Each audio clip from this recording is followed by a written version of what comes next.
जय मां दुर्गा दर्शकों, मैं रूपाली शास्त्री आप सबका स्वागत करती हूँ अपने चैनल में। आज हम आपको बताने वाले हैं कि आप चाहे सावन सोमवार के व्रत कर रहे हैं या फिर मां मंगला गौरी के व्रत कर रहे हैं, हमें चौकी कैसे हटानी है, इन सभी चीज़ों का हमें क्या करना चाहिए। ध्यान से सुनिए, जिससे कि आप सभी अपने घर में माता पार्वती और भगवान शिव की कृपा चाहते हैं। सावन के महीने में सोमवार और मंगला गौरी का व्रत किया जाता है। पूरे महीने जितने मंगलवार या फिर सोमवार करते हैं, बहनें क्या करती हैं, कोई ज़रूरी नहीं है कि आप सोमवार कर रहे हैं या फिर मंगलवार कर रहे हैं या मंगलवार कर रहे हैं या सोमवार, तो क्या करें। जिससे भी आपका आस्था हो, आप उन्हीं देवी देवताओं दोनों में से माता शिव या पार्वती की पूजा भी की जाती है या फिर गणेश जी की भी पूजा कर सकते हैं। इनकी भी पूजा हमको अच्छा फल ही देती है, क्योंकि संतान के लिए, पति की दृढ़ आरजू के लिए, सुख समृद्धि के लिए मंगला गौरी का व्रत या फिर सोमवार का व्रत पति के लिए किया जाता है।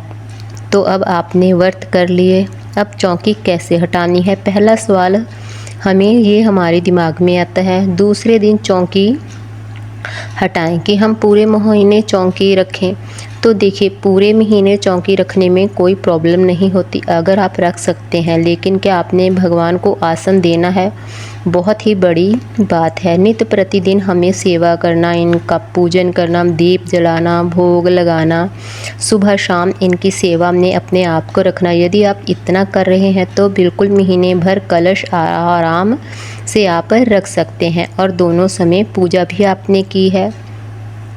आप मंगला गौरी का व्रत करते हैं जहाँ भगवान शिव का व्रत करते हैं, यदि आप इतना कर रहे हैं तो आपको कोई प्रॉब्लम नहीं है। दोनों समय पूजा करते हुए आप मंगला गौरी का व्रत या फिर सोमवार का व्रत अच्छे से निभाया है। दोनों को इस तरह से किया जा सकता है, लेकिन आपका घर छोटा है, आप यहाँ इतनी प्राइवेसी नहीं है। भगवान की चौकी सुरक्षित रखनी चाहिए। आप चौकी दूसरे दिन हटा सकते हैं। यदि सोमवार का व्रत कर रहे हैं जब मंगला गौरी, सुबह सवेरे पूजा आसना करने के बाद भी आप हटा सकते हैं। अब मंगला गौरी का व्रत कर रही हैं, फिर बुधवार के दिन आप चौकी को हटाएं। उसे दिन आप चौकी नहीं हटा सकते। अब हटाने में कोई कन्फ्यूजन नहीं। श्रृंगार की जो सामग्री है, पूरा 16 सागान की सामग्री आपने चढ़ाई है, 4 बार चढ़ाई है, 5 बार चढ़ाई है, हर बार चढ़ाई है या फिर एक बार ही चढ़ाई है। हाँ, हर मंगलवार को या सोमवार को। अब इससे ज़्यादा कोई बड़ी बात नहीं है। श्रीफल बहुत सारे लोग कलश में रख लेते हैं। नारियल जो कलश में होता है, जैसे मैंने फलों में इनको रखा है। बहुत सारे लोग फल रखते हैं, श्रीफल का भोग लगाते हैं। बहुत सी पूजा सामग्री अलग अलग तरीके से रखते हैं। प्रसाद के रूप में वह सामग्री आप स्वयं भी खा सकते हैं, अपनी फैमिली मेम्बर को भी दे सकते हैं। नारियल का आप भोग लगा सकते हैं, इसे आप स्वयं ही तोड़ सकते हैं। लेकिन ध्यान रहे, नारियल केवल पुरुष ही तोड़ सकते हैं, कोई भी दोष या कुछ भी नहीं लगता है। स्त्री या लड़की इस नारियल को नहीं तोड़ती। किसी भी कलश या पूजा का नारियल हमेशा मर्द को ही तोड़ना चाहिए। ध्यान रखने योग्य यह बात है कि कलश में लगाया गया है, कलश के ऊपर नारियल रखा है, जिसे श्रीफल कहते हैं, जो कि नवरात्रि में भी करते हैं। यदि आपने वह किया है तो आप उसे तोड़कर खा नहीं सकते, उसे सिर्फ तोड़ सकते हैं, उसे खा नहीं सकते। आप उसे एक सुरक्षित जगह पर रख दीजिए। अगर आप ना भी तोड़ना चाहें तो आप उसे तोड़ भी नहीं सकते। अब हमें चौकी का जो सामान है वो विसर्जन करना होता है। आपको इसको कैसे विसर्जन करना है, आपने पूरा पाठ पूजा कर लिया है। जिस दिन सावन का आखिरी दिन है, आप उस दिन भी अच्छे से पाठ पूजा करें और चौकी को हमेशा दूसरे दिन ही विसर्जन करना चाहिए। चौकी विसर्जन करने से पहले आपको अच्छे से पाठ पूजा करनी है।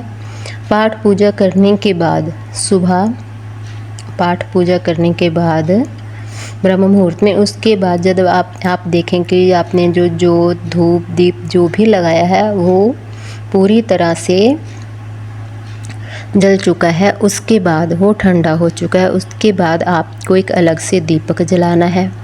जितना भी सामान है आपको चौकी के ऊपर आपने जिस भी रंग का कपड़ा डाला है, हरा, पीला, लाल, उस कपड़े को आपको उठाना है और उसमें जो भोग का सामान है वो उठाकर आपको एक तरफ रख लेना है।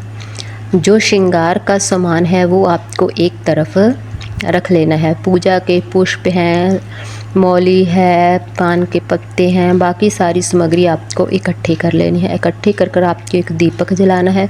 दीपक के साथ आपको कुछ फल, कुछ मिठाई, कुछ मेवे एक बर्तन में, छोटे में या किसी भी पैकेट में आपको रख लेने हैं। अब आपको इस सामान को ले जाकर किसी अच्छे स्वच्छ साफ़ सुथरे पानी में आपको जल प्रवाह करना है और जहाँ पर जल प्रवाह करना है एक दीपक वहाँ पर जलाकर आपको हमने जो सामान बताया है, कुछ मिठाइयाँ, कुछ फल, कुछ भोग का सामान उस दीपक के पास से रख देना है और भगवान शिव से अपनी सभी मनोकामनाएं पूर्ण करने के लिए, मंगल करने के लिए प्रार्थना करनी है। अब घर वापस आकर जो प्रसाद का सामान हमने बीच में से उठाया है उसमें से कुछ सामान आपको लेना है और श्रृंगार की जो सामग्री है वो आपको दान करनी है। या तो आप किसी सुहागन को दान कर सकती हैं, मगर सुहागन वो होनी चाहिए जिसके पास पुत्र की प्राप्ति भी हो और उसका वर भी अच्छा हो, अच्छे घर से खाती पीती हो, जिसका वर बहुत ही कुशल मंगल हो। ये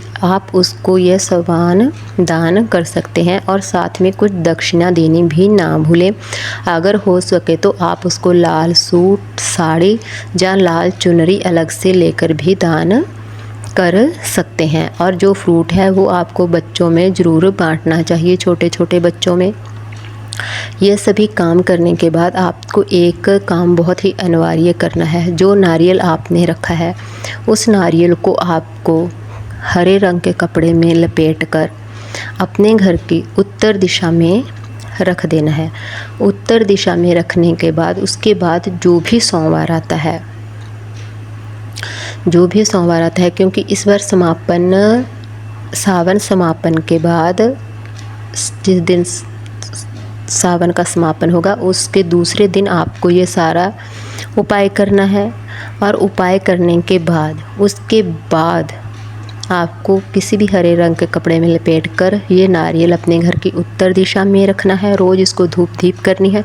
उसके बाद जो पहला सोमवार आएगा, सावन समापन होने के बाद जो पहला सोमवार आएगा, उसको आपको इस नारियल को जल प्रवाह करके आना है। जब आपने यह नारियल जल प्रवाह करना है तो इसके साथ थोड़े से चावल आपको लेकर जाने हैं, एक पान का पत्ता लेकर जाना है, एक धतूरा लेकर जाना है, कुछ पुष्प लेकर जाने हैं, कुछ बेल पत्र लेकर जाने हैं, 3 या 6 या 9 ऐसे गिनती में। ये सामान आपको इसके साथ ही जल प्रवाह करना है और भगवान शिव से अपने घर में सुख समृद्धि और धन दौलत की प्रार्थना करते हुए इस नारियल को जल प्रवाह करना है।